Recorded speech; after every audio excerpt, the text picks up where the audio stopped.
आधी रात जब नींद खुली तो मानवी चौंक गई। ये कहाँ आ गई मैं? घबराए हुए सीधा बिस्तर पर उठ बैठी। उसकी बेचैन आंखें चारों तरफ घूमी तो उसके मुंह से निकला, दादी। कनक जी, जो अब तक उसके ठीक बगल में आराम से सो रही थी, खुद से झुंझलाते हुए मानवी ने कहा, ये हो क्या रहा है मेरे साथ? मैं घर कब आई? मैं तो पार्किंग में थी, फिर यहां कैसे? इसी परेशानी में झुंझलाते हुए कहा, कुछ समझ नहीं आ रहा, ये हो क्या रहा है मेरे साथ? मुझे कुछ भी याद क्यों नहीं है? सर्द की रात पसीने से लथपथ मानवी बेचैन हो यही सोच रही थी कि आखिर ये सब हुआ कैसे, और दिन से रात हो गया मुझे सुध ही नहीं हुआ। उसने झांक कर देखा तो दादी अब तक सो रही थी। तभी उसके दिमाग में कुछ कौंधा और उसके मुंह से अचानक निकला, ओ शिट। इतना कहने के साथ ही मानवी हड़बड़ाए हुए बिस्तर से उठी और बाहर निकल जैसे ही सीढ़ियों की ओर बढ़ी तो उसकी नजर सामने काउच पर जा पड़ी। उसका घबराया हुआ चेहरा हल्का हल्का ब्लश करने लगा था।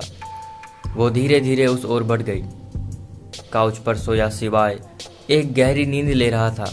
ये देख मानवी एक सुकून भरी सांस लेते हुए मुस्कुरा पड़ी। मन ही मन बड़बड़ाते हुए उसने खुद से कहा, उठोगे तो तुम्हें धमकाऊंगी। इतना कह वो शिवाय के पास जाकर घुटनों के बल बैठते हुए बोली, कहाँ चले गए थे मुझे छोड़कर? उसकी नजर शिवाय की आंखों और माथे पे थी, जो सोते हुए भी चमक रही थी।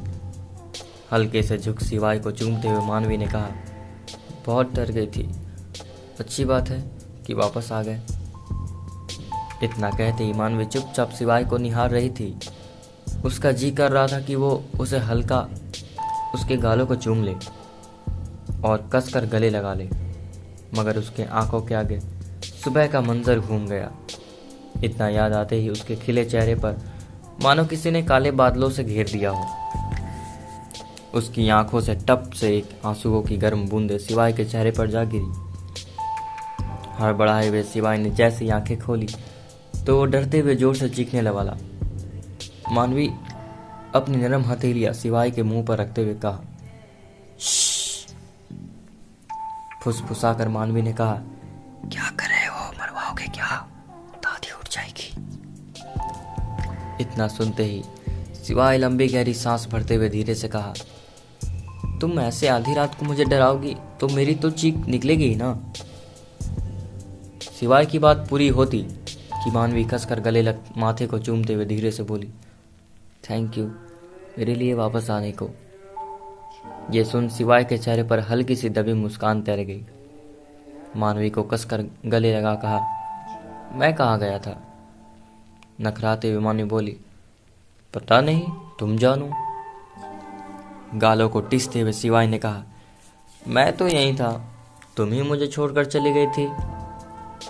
तंज भरे लहजे में शिवाय ने भी अपनी शिकायत दर्ज की। झुंझलाते हुए मानवी ने कहा, बकवास तो तुम करो मत, मैं रो रही थी और तुम। इतना कहने के साथ मानवी चुपचाप वापस से खुद को दूर करते हुए बोली, सॉरी, सो जाओ, अब सुबह बात होगी। मुरझाया हुआ मानवी का चेहरा देख शिवाय ने कहा, आई लव यू मानवी। शिवाय की आंखें एक टकटकी लगाए सिवा इसी उम्मीद में थी, मानो अपने जवाब मानवी से मांग रहे हों। शिवाय की आंखों में देखते हुए मानवी ने मुस्कुरा कर कहा, आई लव यू टू शिवाय। मुझे लगा था कि मानवी अभी इससे पहले कुछ कहती। शिवाय ने उसके नरम होठों पर अपनी उंगली रख कहा, मुझे शिकायत नहीं है तुमसे, बस उदास हो गया था क्योंकि जो कुछ भी सुबह हुआ वो देख सुन मेरा मन बहुत ही दुखी हो गया था मानवी। ये सुन मानवी की आंखें झुक गई। उसने धीरे से कहा, शायद मुझे प्यार करना ही नहीं था। ये कहते उसका गला रूंध गया। बातों को घुमाते हुए शिवाय ने कहा, अरे यार देखो ना, तुम हो ना जो हमेशा मेरा ट्रैक चेंज कर देती हो। शिवाय की ये बात सुन मानवी चौंक कर शिवाय को ही घूरने लगी और बोली, अब मैं क्या की? एक गुड न्यूज देना था।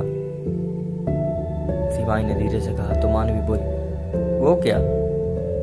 माँ को होश आ गया है, अब वो खतरे से बाहर है। ये सुनते ही मानवी खुश होती हुई बोली, ओह सच, थैंक यू सो मच। शिवाय ने छेड़ते हुए आगे कहा, एक और बात है। मानवी एक्साइटमेंट में बोली, अब वो क्या है? शिवाय ने बाहों को कसते हुए कहा, कल मैं जा रहा हूँ, मेरी फ्लाइट है। ये सुनते ही मानवी का चेहरा उदास पड़ गया और खुद को दूर करते हुए धीरे से बोली, मुझे नींद आ रही है, गुड नाइट। इतना कहते ही मानवी कनक जी के कमरे की ओर बढ़ गई। वही शिवाय मानवी को यूं चुपचाप जाते देख रहा था। इतना प्यार करती हो तुम मुझसे, जब मेरा सच जानोगी तो शायद मुझे छोड़कर चली जाओगी। बिस्तर पर करवटें बदलती मानवी यही सोचे जा रही थी कि वो कैसे यहाँ रहेगी। शिवाय जहाँ उसका आज था वही उसका कल इसी शहर में है। यही सोच सोच कर उसकी आंखों से बहता आंसू तकियों को भींगा चुका था। इन्हीं बीच कब उसकी आंख लग गई उसे पता ही नहीं चला। दूसरी तरफ शिवाय अब तक मानवी का इंतजार कर रहा था कि वो कब आएगी और उसे रोक लेगी, मगर अब 2 घंटे बीतने को थे। शिवाय ने खुद से बड़बड़ाते हुए कहा, क्या फ़र्क पड़ता है उसके रोकने का, मैं भी तो उसे एक रोज़ तकलीफ ही देने वाला हूँ। मेरा प्यार चाहे जितना भी सच्चा हो, मगर इस सच के आगे उसे मेरा प्यार तो झूठ ही लगेगा। मगर मैं अब सब सच कह देना चाहता हूँ, जैसे भी हो कल सुबह ही। अगर वो मुझे एक्सेप्ट करी तो भी ठीक, नहीं तो वो भी ठीक, कोई तकलीफ तो नहीं रहेगी मेरे अंदर। वही दूसरी तरफ हॉस्पिटल में उषा जी अचानक बीपी हाई हो गया। पास में बैठे रमेश जी की नज़र जब पड़ी तो वो हड़बड़ाए हुए सीधा सामने बैठी नर्स के पास पहुंचे और बोले, नर्स, वो बिस्तर नंबर 5 पर जो पेशेंट है उसका बीपी बहुत हाई हो रहा है। ये सुनते ही नर्स ने जूनियर डॉक्टर को कॉल किया और सीधा बिस्तर की ओर भागी। उषा जी का बीपी हाई देख नर्स बोली, आप नॉर्मल हुई डॉक्टर, अभी आते ही होंगे। भागे भागे डॉक्टर जब आए तो वो सीधा मरीज को चेक करते हुए किसी सीनियर डॉक्टर को कॉल किया और बोले, हेलो सर, मैं डॉक्टर वैभव, सीसीयू में बिस्तर नंबर 5 के मरीज को, सर अभी अभी एक माइनर अटैक हाई बीपी से आया है।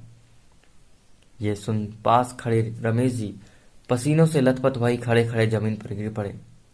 ये देख भागते हुए वार्ड बॉय ने सहारा देकर कुर्सी पर बिठाया और नर्स ने पानी देकर बोली, अंकल घबराइए मत। रमेश जी खुद को संभालते हुए जेब से फ़ोन निकाले और बोले, सिस्टर इस नंबर पर फ़ोन करके उन्हें यहाँ बुलाइए। जी मैं अभी करती हूँ। ये कहते हुए नर्स ने रमेश जी के हाथ से फ़ोन लेकर कॉल मिलाकर बोली। बिस्तर पर घनघनाता फ़ोन देख शिवाय ने दीवार पर लगी घड़ी की ओर देखा तो रात के 3 बज रहे थे। ये सोच उसने जैसे ही फ़ोन उठाया तो बोला, रमेश अंकल इतनी रात, सब ठीक तो है? इतना कहने के साथ शिवाय ने फ़ोन उठाते हुए कहा, हेलो अंकल। दूसरी तरफ से एक महिला की आवाज़ आई, हेलो, आप रमेश जी के बेटे बोल रहे हैं? ये सुन शिवाय ने कहा, जी। देखिए अभी के अभी आप यहाँ आ जाइए। दरअसल उषा जी को माइनर अटैक आया है। अभी डॉक्टर उन्हें इमरजेंसी ऑपरेशन थिएटर में ले गए हैं, मगर आपके फादर को ये देख कर चक्कर आ गए हैं। ये सब सुन शिवाय चौंकते हुए जोर से बोला, क्या? मैं अभी आ रहा हूँ। ये कहते ही शिवाय सीधा बिस्तर से उस दरवाजे की ओर बढ़ा तो उसे लगा यूं बिना बताए किसी को जाना ठीक नहीं। यही सोच शिवाय कनक जी के कमरे की ओर बढ़ गया। कनक जी एक गहरी नींद में सो रही थी। ये देख शिवाय ने कहा, क्या करूं, मानवी को उठाऊं, मगर वो भी तो सो रही है। ऊपर से अभी कुछ देर पहले ही मैंने उसे गुड न्यूज़ दी थी। अब उसे यूं कहूँगा तो मुझे गलत समझेगी, मगर क्या करूं, ऐसे समय में दादी को उठाता हूँ, यही सही रहेगा। वैसे भी मानवी की हालत ठीक नहीं है। यही सोचते हुए शिवाय ने कनक जी को हल्के से आवाज़ देते हुए कहा, दादी उठिए, दादी, दादी। आवाज़ सुन कनक जी हड़बड़ाए हुए उठी तो शिवाय ने संभालते हुए कहा, क्या कर रही है, आराम से आइए, बाहर आइए, कुछ अर्जेंट है आपसे। शिवाय के माथे पर उभरे पसीने के बूंद देख कनक जी हड़बड़ाए हुए बोली, क्या बात है बेटा, कुछ बात? तू इतने ठंड में पसीनों से क्यों लथपथ है? सिवाय ने कनक जी का हाथ पकड़ लाते हुए कहा, कुछ नहीं दादी, बस यूं ही। आप बैठिए पहले आराम से काउच पर। सिवाय ने काउच पर बैठते हुए कनक जी से कहा, वो दादी, मुझे ना बहुत उलझन हो रही है, मैं एक बार हॉस्पिटल होकर आता हूँ। सिवाय की ये बात सुन कनक जी परेशान हो बोली, कुछ बात है, तू कुछ तो छिपा रहा है, बता क्या बात है। सिवाय ने कुछ सोचते हुए कहा, नहीं दादी, सब ठीक है, बस मेरा ना रमेश अंकल पर मन लगा हुआ है और ऐसे ही उन्हें इतनी रात फ़ोन करना ठीक नहीं लग रहा। वो परेशान हो जाएंगे, मैं देख कर ही आता हूँ, मुझे तसल्ली भी हो जाएगी। ये कहते वक्त सिवाय के चेहरे पर परेशानी के भाव साफ जाहिर हो रहे थे, लेकिन फिर भी कनक जी सिवाय से एक बार और काउच से उठते हुए बोली, मगर बेटा, आधी रात को। इतना कह वो सिवाय की ओर देखी तो सिवाय उतरा हुआ चेहरा लिए खड़ा था। ये देख कनक जी अपने दोनों हाथों से सिवाय की गाल थपथपाते हुए बोली, अच्छा ठीक है, तू जा, मगर हाँ, वहां पहुंचते ही मुझे फोन करियो। जा, अब तो मेरा भी जी घबरा रहा है। सिवाय ने बात को संभालते हुए कहा, सब ठीक है दादी, बस मेरा ना मन थोड़ा घबरा रहा है, आता हूं। इतना कहने के साथ सिवाय बाइक की चाबी ले वहां से सीधा हॉस्पिटल की ओर भागा।